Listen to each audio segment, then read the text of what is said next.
History 217, Organized Crime Beginnings, Era Figures. The next part here, we want to look at era figures, organized crime figures.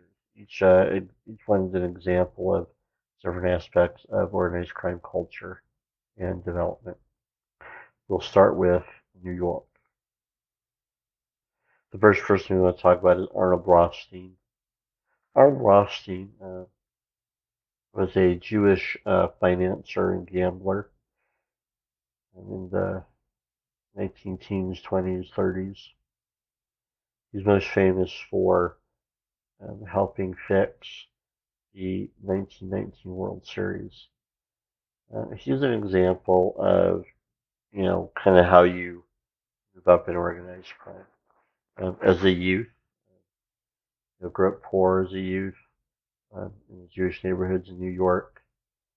He developed into a moneymaker. In organized crime, you can one of two career paths. You either be a moneymaker or an enforcer. And Arnold Rothstein develops in his racket or criminal activity is in gambling. He was an associate of people like Mike Luciano. He's considered the father of the American Mafia. We'll talk about him later. Meyer Lansky and others. Rothstein's an example of kind of how one works with, you know, he's a Jewish gangster or gambler, that criminal world. So some people sometimes call him a mafia member. He's not a member of the American Mafia. He's not Italian. So it's an example of being more precise in your terms. While he works with Italian gangs, and he's not a member of other Italian organizations. Next, Joe Masseria, born in Italy, comes to America, grew up in New York City slums, Italian neighborhood. He is an example of an enforcer, whereas Rothstein kind of moved up in organized crime by being a moneymaker. Sari is an enforcer. Enforcers are violent. So assault, murder, beat you up, protection rackets beat you up. And so Vasari grew up as an enforcer. His Italian game is known as the Morello game. He eventually moves up enough to kind of become Joe the Boss. He starts gathering, as bootlegging takes hold in the 20s. He kind of gathers under him all these other Italian, New York City Italian gangs and bootlegging organizations. Kind of becomes known as Joe the Boss later in life. He'll be assassinated by Lucky Luciano in 1931, which kind of gives you another idea of organized criminal culture. Generally, there's no retirement. You generally either die murdered or you end up in prison for the rest of your life. So usually doesn't have a good end. This is Masseria. Sounds what he looks like. You can, when I was first a college instructor 23 odd years ago, I would show crazy photos. I would show crazy photos. They don't anymore. You're welcome to look them up. Look up Joe Masseria crime scene photos. You'll be able to see um, kind of what his death looked like. It wasn't very pretty. And the next guy, Salvatore Maranzano, again Italy, comes to America, New York, and he moves up as a moneymaker. And Salvatore Maranzano, he's an example of another aspect of organized crime that is important for Las Vegas. This idea of the organized criminal as businessman. And a lot of times they could legitimately claim to be businessmen because they had a legit business. And then, kind of behind the scenes would be your criminal activity. Salvatore Maranzano was a real estate developer. In the 20s. That was his legitimate business. Legit. That's what he did to make money. His racket was bootlegging. So what he would do is like he would store bootlegged alcohol, at locations that he wasn't selling or that he just hadn't sold yet, and they get moved around. when the police came around, he's like, I'm in real estate, a real estate developer. You have a legit business. He is assassinated by Lucky Luciano as well, which probably piques your interest. Lucky Luciano appears to be killing everyone. Maranzano, his big issue is he wants to become boss of the boss. He wants to control all New York City bootlegging gangs, and that will cause his end as he runs afoul of Lucky Luciano.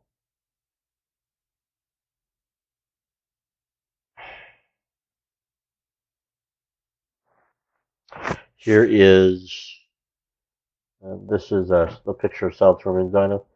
You can walk your just grab some photos around 92.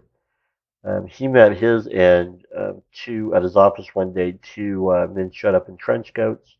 He thought they were tax officials. He thought they were from the Treasury Department to audit him. Uh, they weren't there to audit him.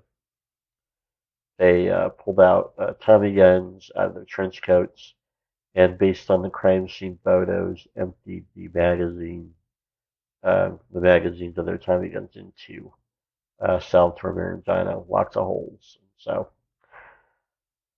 that's Maranzano healthy. You're welcome to look online. You're welcome to look online and see the less healthy photos. Going to Chicago, and like we said, when you say Chicago underworld, the Chicago underworld, or Chicago organized crime, you get the sense that it's kind of a promotion. You move up in the world from New York City organized crime. The first guy we'll talk about will be Big Jim Colosimo, born in Italy. Later in life, he'll be known as Diamond Jim. Some pretty cool nicknames you get out of organized crime, I guess. Diamond Jim. He actually will immigrate to Chicago, so he doesn't have a time in New York. But, well, in New York through Ellis Island, but then his family will be going to Chicago. Big Jim grew up, Italian ethnic gang. Moved up in the world. Started out as a small-time hood, criminal, petty thief, and he'll make his big break will come when he gets married to a lady named Victoria Moresco. Her picture is online. You're welcome to look it up. What is Victoria Moresco famous for? Only the largest brothel owner in Chicago, 200 brothels at one point. And so Big Jim that'll be his main racket, prostitution. Uh, he'll be assassinated in the early 20s as his younger associates want to move into bootlegging. Colosimo wants to stick with the tried and true world's oldest profession, and that will get him killed. So his kind of the younger generation. It's kind of part of this culture of this generational change among organized criminals. Older organized criminals, the mustache Pete's, they preferred rackets like gambling, prostitution, kind of the old tried and true racket, kind of resisted the younger generation moving into bootlegging alcohol. The story that we want to get out of Big Jim Colosimo, or the example we want to get out of Big Jim Colosimo, is this idea that organized crime really only thrives if if and when there's an environment where law enforcement and political leaders either ignore, look the other way, or participate in the criminal activity. Big Jim Colosimo is an example of that. How do you how do you successfully run a couple hundred brothels? You're head of kind of the Chicago underworld at one point. How do you do this and you don't end up in jail? And so for Vincent Colosimo, when you study his political connections, some Chicago era, late 19th, early 20th century Chicago era political figures like Michael Hinkie Dink. how'd you like that as a nickname? Hinky Dink. Hannah and James Coughlin, kind of pretty famous early 20th century uh, organized criminals. I mean, well, sorry, politicians, elected officials. But when you study these men, that's the point. They had underworld connections. It's like where's the line between government officials and organized crime kind of get blurry. Big Jim had he had policemen, bribed policemen in the Chicago Police Department that would tip him off to raids. He had political connections where you get investigations stopped or criminal investigations thrown out. And so he's kind of this example of this idea that organized crime really only thrives in an environment where law enforcement and government either ignore it or look the other way, or sometimes actively participate in it and help. And so that's an example of Big Jim. Here is a picture of Big Jim. As you can see, Big Jim. So next guy, Johnny Torrio. Johnny Torrio's claim to fame is it's believed he's the guy that got Colosimo killed. He worked kind of in Colosimo's organization. Um, he he's an example of what I was kind of talking about. You start out in the small time in New York, and you kind of graduate to Chicago, the big time.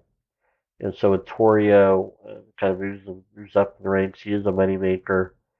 However, um, he will engage in some violence. It's believed he's the one who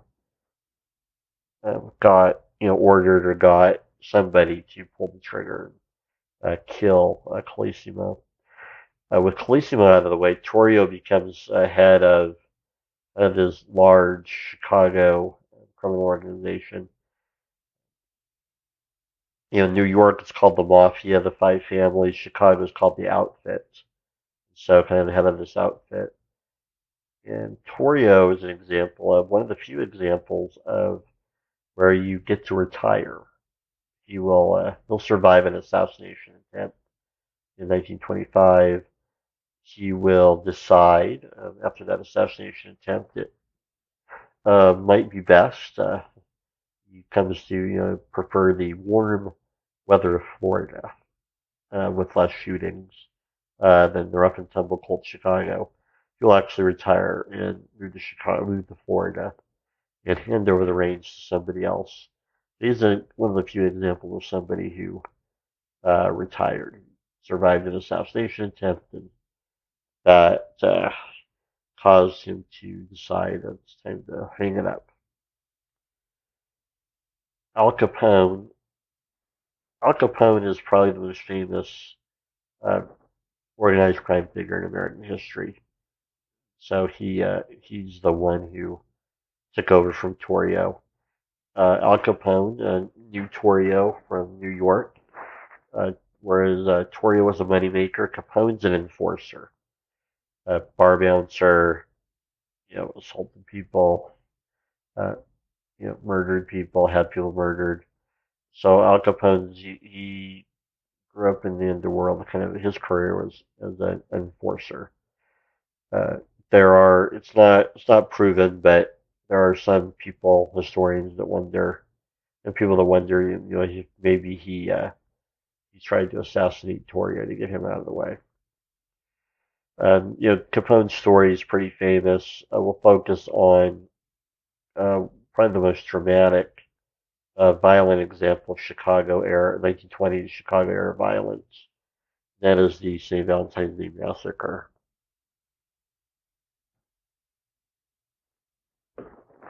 The St. Valentine's Day Massacre, February 14, 1929. It is kind of the height of 1920s bootlegging violence, violence over bootlegging. The street where the garage that the Moran gang members were murdered 2122 North Clark Street. That is a street in downtown Chicago. If you Google map it, you got to be careful. There's a couple of Clark Streets actually. You want to pick the one that is in downtown Chicago up, in downtown Chicago, close to Lake Michigan. There's one further, if I remember correctly, south. It's like south and west. But so, and you can Google map. They have a Google map picture. Like you can look at the street. The houses are very old. They built in the early 20th century. The garage, actual address 2122 North Clark Street. There's nothing there now. It's an empty lot. The building isn't there. You can actually see there's the street, Clark Street, where the garage used to be. It's just an empty lot, and then behind it is a parking lot for public housing behind it. And so it's still there today. So the area is still a street. You can go there today. If I went to Chicago, I'd go visit. So, um, but in the 1920s, 1929, where what's an empty lot used to be a garage, kind of a little garage warehouse. It was a Moran bootlegging warehouse where the Moran gang members would, load up their bootlegged alcohol and get it ready to distribute to various, speakeasies across Chicago. And so witnesses afterwards said that, a couple of cars pulled up, a bunch of men get out really quick out of the cars and race into the garage. The witnesses thought they looked like police officers because they looked like police officers, like Treasury officials, long trench coats, hats, black cars. Ran inside. A minute later, there's a bunch of shooting, and then the group of men walk out, get into the cars, and drive off. Um, and so, from witnesses' point of view, it looked like a police raid. They went in, they're shooting, and then they get out and they leave. When when actual police show up, so a little bit later, actual police show up because there was people that witnesses that just heard shooting didn't see policemen go in. They call the actual police and they show up, and inside there are 7 men on the ground. Six are already dead. One is in the process of dying, and he'll die while police are trying to question him right there. And so these are Moran gang members. So people are like, well, what happened? And so what is pieced together from the evidence, it's believed that the the men, the raid, they is believed that the Moran gang members thought they were police because they lined up against the wall, so like getting ready to be arrested. If the Moran gang members thought for 1 second that you know a bunch of you know Al Capone Al Capone gang members were coming in, there would have been a shootout. They wouldn't have lined up. They wouldn't have lined up against the wall. They would have started shooting. And so this kind of caused people, witnesses at the time, police at the time, probably thought it was a police raid. And so they lined up against the wall and were shot. The idea being if they Moran gang members would have shot back, and so they would have pulled out their guns and started shooting. So um, this idea that you know kind of gives the culture law for these gangs at the time. Everyone was just doing their job, and so they weren't gonna shoot police officers. What's the quickest way to get a police officer's attention? Shoot one of them, right? And so it's a lot easier to bribe them. So you can see there, kind of this 1920s, this St. Maryland Massacre gives us a good example of kind of the culture with organized crime and law enforcement at the time. It's easier to bribe them. You don't shoot them. And we're going to end there. The next area, we're going to go into the births of the American Mafia.